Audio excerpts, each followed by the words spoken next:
check the box, 1982 is done. Runs terrible, and it has no suspension, but it's done.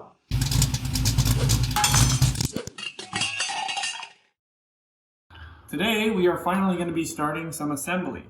So I've got the rear carrier put together. I got this cover painted for the drum brake. I cleaned this up yesterday. I was considering painting it, but I think I'm just going to leave it bare stock for now, and I might take it apart and paint it later, but that's up to if I bother.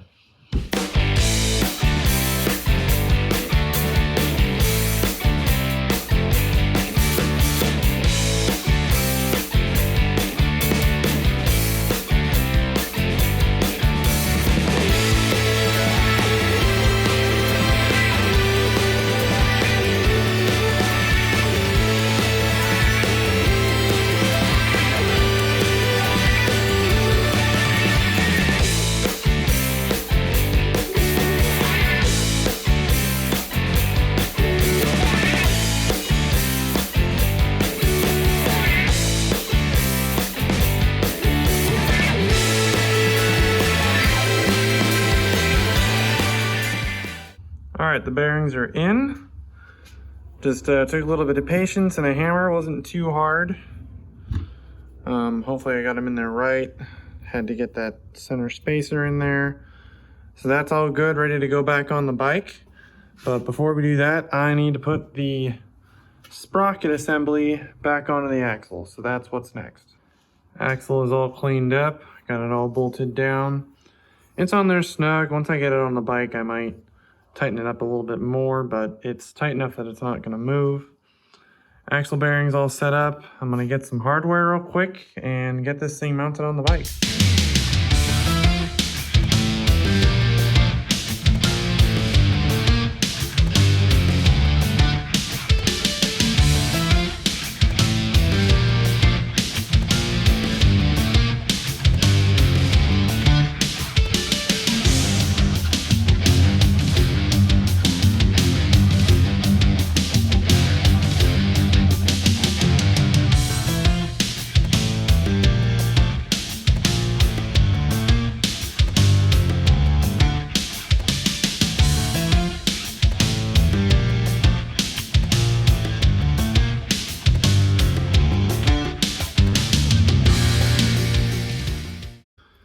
This cover, you put it on the original carrier, fits over this, the holes line up, this lip goes over the edge. You go over here, put it on the new one, and it doesn't fit. Go and line it up, and you've got this edge here. It's not big enough. The holes aren't in the right spot. Let me line these up so you can see. So they're totally off. So I'm gonna have to try some cleverness to get this to fit. But for now, thankfully, the axle nuts fit. Even if this thing's on, the axle nuts can go in between. So I'm gonna go ahead and throw the axle nuts on. That way this thing's assembled. And then I will modify this to fit and put it back on.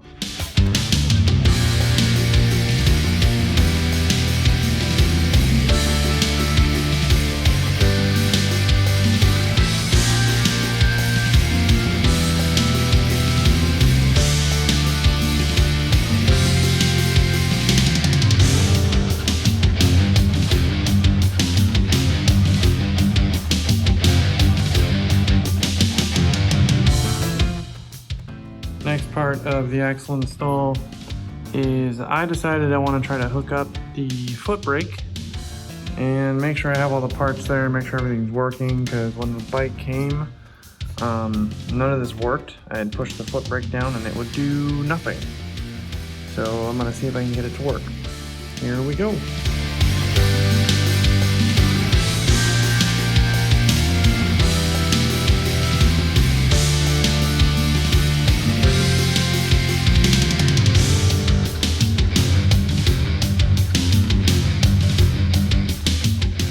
Turns out these brake lines are shot. The threads back here are completely mangled and I can't get the adjustable nuts to go on. I tried tapping it, that didn't work. I also tried using the foot brake cable, which is sitting down here, and that's got the same problem. So I'm gonna have to buy new brake cables. So we're done with brakes for today, but at least figured that out. I tried. So on the list of parts that I need to buy. Speaking of parts, it was soon after this that I found and purchased a 1983 200 Big Red as a parts bike. During the teardown of that bike, I found that many of its components were in better condition than what came with the 82. So my strategy in assembling this bike changed a little bit to reflect that. If you want to see more about the 83, click the link below. Time for some more assembly. So today we are going to work on getting the rear axle reinstalled. I'm going to be removing this axle and replacing it with the one from the parts bike because the sprocket is in better condition. And I'm also going to be putting a different brake pad on here, or brake drum, because this one is damaged, and when I spin the axle it actually rubs in a couple spots.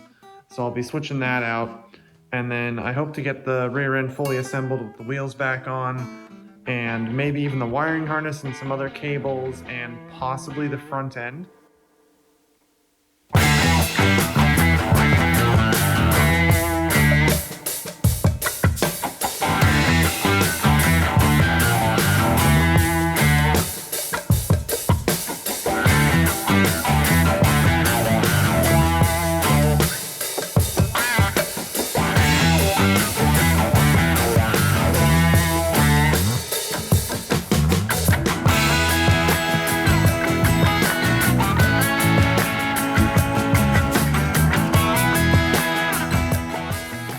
Right around the same time that I picked up the parts bike, I also went ahead and picked up a replacement axle carrier. Now, although I didn't use the axle carrier itself, it did come with the correct size brake drum cover, which I was able to use, as well as a replacement brake drum.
Now that I have the races on the front fork and the steering stem, time to pack the bearings and get this fork installed.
Previously, we got the handlebars installed, which I think I did off screen, and got the front fork buttoned up.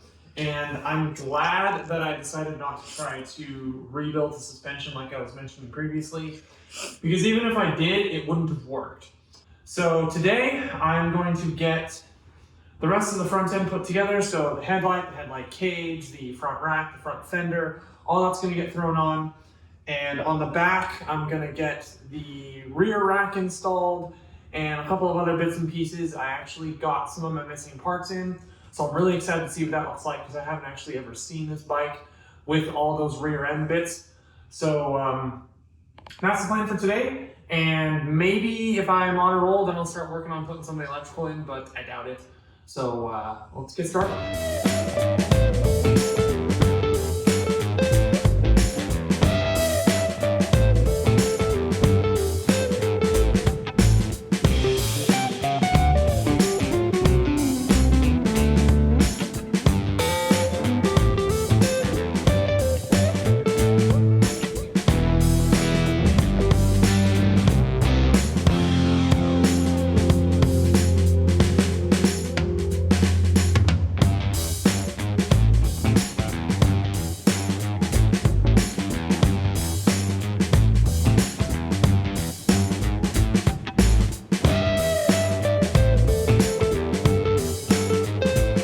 You'll notice as I'm putting this together that the grab bar is bent pretty bad.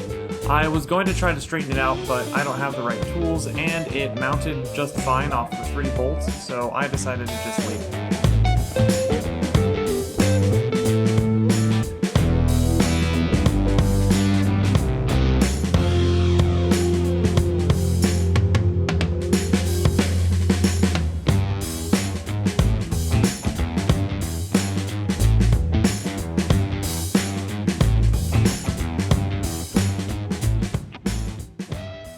Now I need to get some finishing touches in before I can start playing with putting the engine in. The airbox has to be installed, the rear light has to be installed, the skid plate and a couple of the boots for the box have to be installed.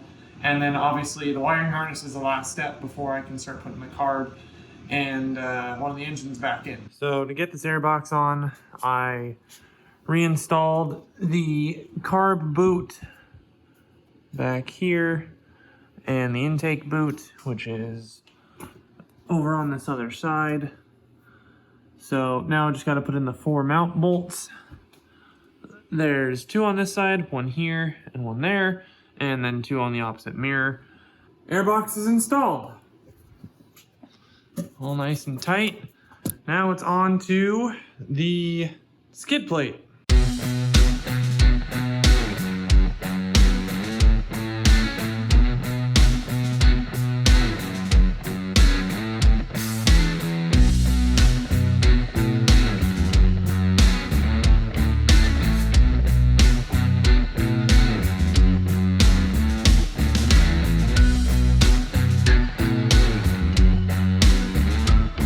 This hole is stripped, so I'll have to figure out something else so that you can actually hear it rattling around. And these are not the original bolts, I don't think. And the entire chain guard doesn't actually fit square on the frame, which I believe is because this entire frame is bowed in some way. I picked up on that earlier when I figured out that the chain guard doesn't fit. Time to put the rear light on. So all I gotta do is get this opened up, open up the rear storage box, and there are 2 screw holes. There's one here and one here that mounts to, and that's installed.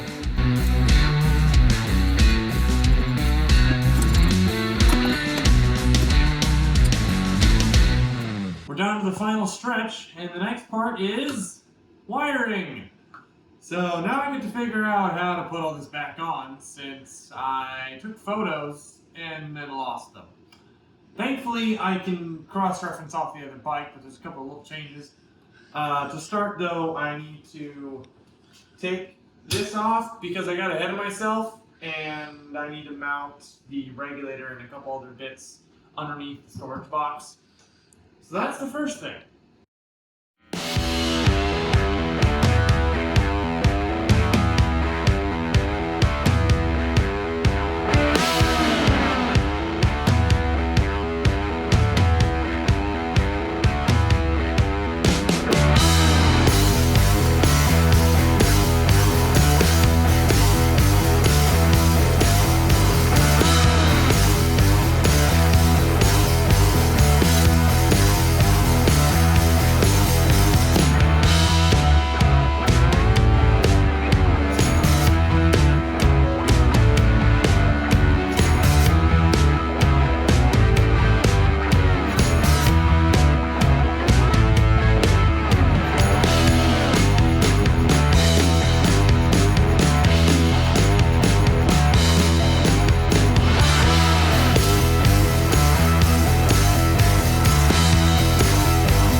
I got all of the wire harness ran, and now the next step is to get all the hookups done for the handlebars, such as the ignition system and the light and the key.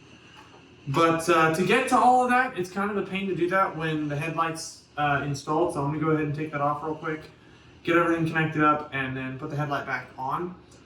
And hopefully then that should be everything minus the engine and the carburetor. So, alrighty, it's time to stick this engine from the parts bike into the 200E, and hopefully it runs. It's got good compression. I was unable to check for spark because the wiring harness on that thing is just all kinds of rotted out. So hopefully I'm not wasting my time, but we'll see how far I get. Quick update, this engine's got me scratching my head.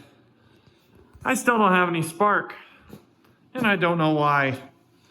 I've been sitting here messing with all kinds of different things, checking my connections, checking the CDI up here, and I got nothing. I've tried different spark plugs, messing with a couple other things. I don't get it. So for now, we're gonna end up just pulling this engine out, and I'm gonna probably end up rebuilding it, and I'll deal with that problem later, I guess. And we're gonna put the engine in that we know works, that still needs to be rebuilt at some point, but I wanna get this thing on the road because I'm really excited to drive it. So now we're gonna take that engine out and put the other one in, and hopefully I didn't mess anything else up and it'll actually start. Because that's my other fear, is that something got messed up in the wiring, but I doubt it. There might be maybe a loose connection I have to look into, but I'll be sure to keep you guys posted.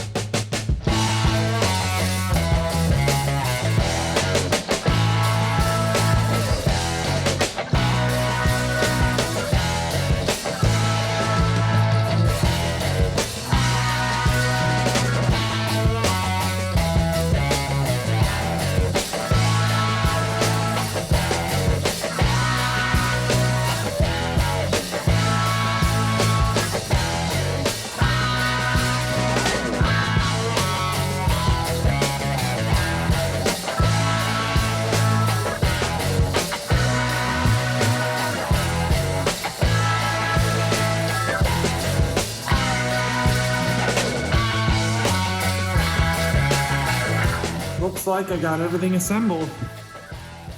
So, gas tank's installed, carbs hooked up, engine's installed. I checked and I have spark. Now, just to be clear, this is the original engine that came on the bike, so it still has a couple issues left to fix long term. But, yeah, everything's there. I'm gonna see if I can get it to run, and then once I get it to run, I'll get the chain installed and the rear axle secured, and go from there.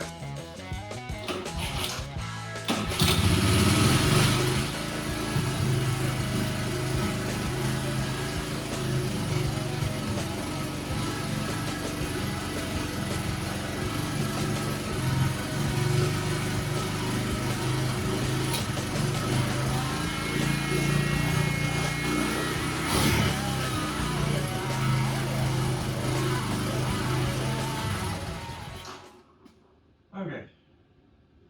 That's a lot of smoke. Well, I'm gonna go ahead and button a couple things up, and then we're gonna back it out, that way it's exhausting all that smoke outside, and then let it idle for a bit and see what it does. So, we'll do that. I'm also gonna put on another layer, because it's cold.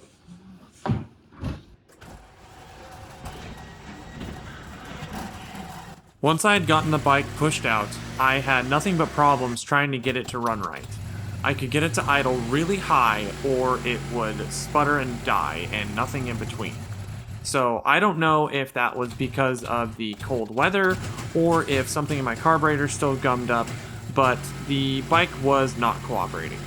So rather than you guys watching a 30-minute clip of me trying to get it to run, we're just going to skip to the end, and I will discuss my findings then.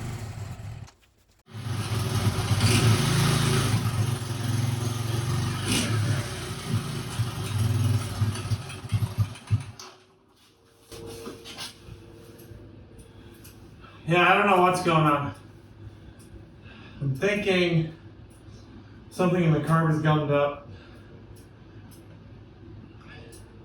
Because the other eye idles really high or it dies.